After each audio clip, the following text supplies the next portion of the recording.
Class 11 second semester আবার শুরু হতে চললো। তার কারণ ফার্স্ট সেমিস্টারের পরীক্ষা প্রায় শেষ। কোনো কোনো স্কুলে হয়তো শেষ হয়ে গেছে, কোনো স্কুলে এখনও 22 তারিখ অবধি হয়তো বাকি রয়েছে। আমি বাড়িতে 23 তারিখ থেকে পড়াতে শুরু করছি। তার কারণ সম্ভবত 12ই ফেব্রুয়ারি থেকে পরীক্ষা।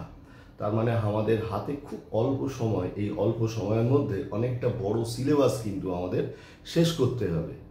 তো সেই কারণে এমনই অবস্থা, পুজোর ওই 3-4টে দিন ছেড়ে দিয়ে তারপর থেকে যদি ঠিক মতন আমরা চর্চা না করি তাহলে কিন্তু খুব সমস্যা। তার কারণ এবারে কিন্তু আর এমসিকিউ নয়, এবারে কিন্তু বেশ কিছুটা ডেসক্রিপটিভ এবং বেশ কিছু লিখে করবার জায়গা রয়েছে। তবে একটা কথা কি, যে এবারে সিলেবাসে কিন্তু একটা ইন্টারেস্ট পাওয়ার আরও বেশি সম্ভাবনা রয়েছে।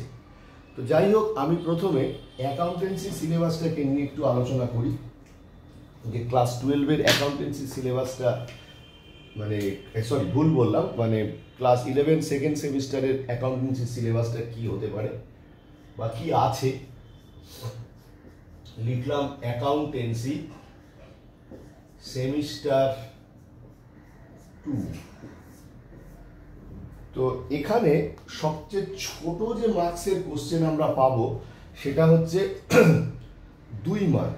তো আগে সিলেবাসটা দেখা যাক, তারপরে নয় 2 মার্কের কোশ্চেন, 3 মার্কের কোশ্চেন কিরকম কি আসতে পারে সেটা লিখব। প্রথমে আমরা ইউনিট 1-এ দেখব যে ফান্ডামেন্টাল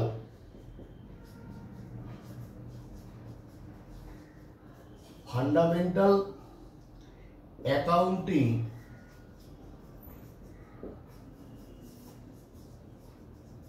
প্রসেস 2।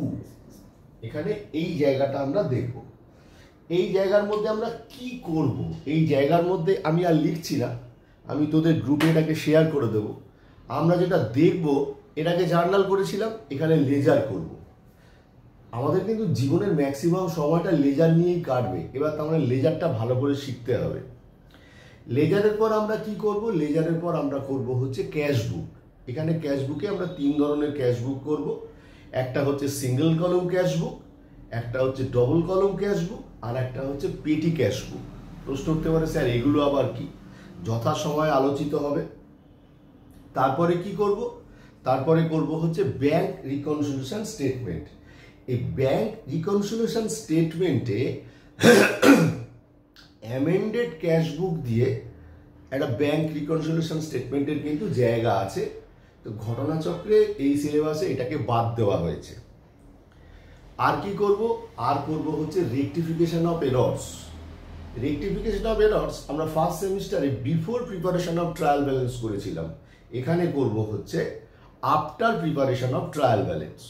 অনেকটা ইন্টারেস্টিং এবং এখানে জার্নাল করতে হবে প্রায় প্রত্যেকটাতে নেই, সব কটাতেই করতে হবে জার্নাল। আর এই ইউনিট 1-এ আর একটা লাস্ট যেটা করতে হবে সেটা হচ্ছে ডেপ্রিসিয়েশন। ডেপ্রিসিয়েশনের 2টো মেথড আমরা করব। একটা হচ্ছে স্ট্রেট লাইন মেথড, আর একটা হচ্ছে রিটেন ডাউন ভ্যালু মেথড অথবা ডিমিনিশিং ব্যালেন্স মেথড। এই করব। এই গেল ইউনিট 1। এবারে আসছি ইউনিট 2। ইউনিট 2-তে আমরা কি করব? ইউনিট 2-তে আমরা যেটা করব সেটা হচ্ছে এইটা একটুখানি লেখা যাক। ইউনিট 2-তে আমরা যেটা করব সেটা হচ্ছে যে ফাইনাল অ্যাকাউন্ট। ইউনিট 2-তে আমরা যেটা করব সেটা হচ্ছে final account of sole proprietor.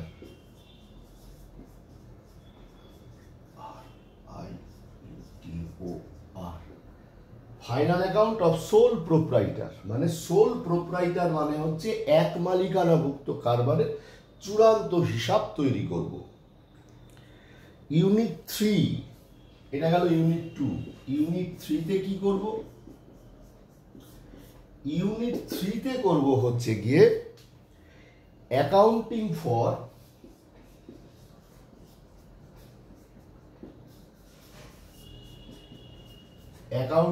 For non profit seeking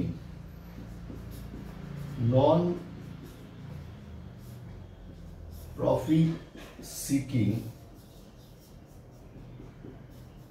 concern মানে হচ্ছে যে সমস্ত প্রতিষ্ঠান অমুনাফাভোগী মানে মুনাফার উদ্দেশ্যে পরিচালিত হয় না। পুজো এসে গেছে, সব পাড়ায় পাড়ায় পুজো হচ্ছে, তা পুজোগুলো যে হচ্ছে পাড়ায় পাড়ায়, এগুলো কি মুনাফার উদ্দেশ্যে হচ্ছে না সামাজিক কারণে হচ্ছে? অবশ্যই সামাজিক কারণে হচ্ছে। এগুলো মুনাফাভোগী জায়গা নয়। কোনো ক্লাব করছে বা কোনো আমাদের যেমন বিজয়পুর সার্বজনীন, তাহলে এটা একটা কি, এটা একটা হচ্ছে অমুনাফাভোগী প্রতিষ্ঠান। তাহলে এখানে আয় না হলে আমরা পুজো করব কি করে, ব্যয় না হলে পুজোকে দেখাবো কি করে মানুষের কাছে? এরই হিসাব হচ্ছে accounting for non profit seeking concern. কেমন? আর লাস্ট অফ অল ইউনিট 4-এ আমরা যেটা পাবো সেটা হচ্ছে কি, যে অ্যাকাউন্টিং ফর ইনকমপ্লিট রেকর্ডস। কি বললাম? অ্যাকাউন্টিং ফর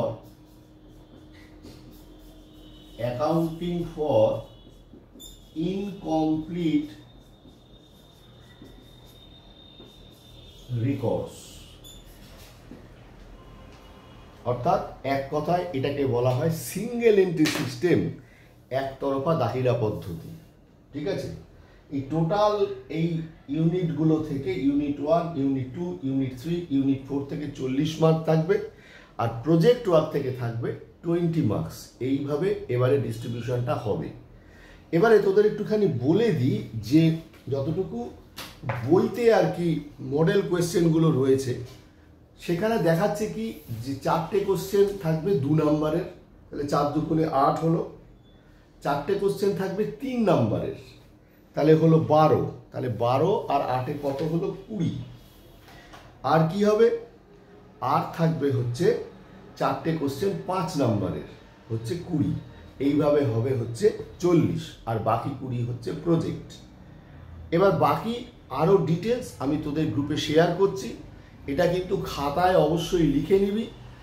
এই যে ভিডিও ক্লাসগুলো হচ্ছে এইবারে কিন্তু সেই ভিডিও ক্লাসগুলো যারা খাতায় লিখে আনবে না বা দেখবে না বা করবে না, সেটা আমি বুঝতে পারবো, আমার পক্ষে কিন্তু তাকে ক্লাসে অ্যালাউ করা সম্ভব হবে না। আশা করি অ্যাকাউন্টেন্সি সিলেবাসটা কি বোঝাতে পারলাম তোদেরকে। দেখতে সবাইকে আমি নির্দেশ দিচ্ছি।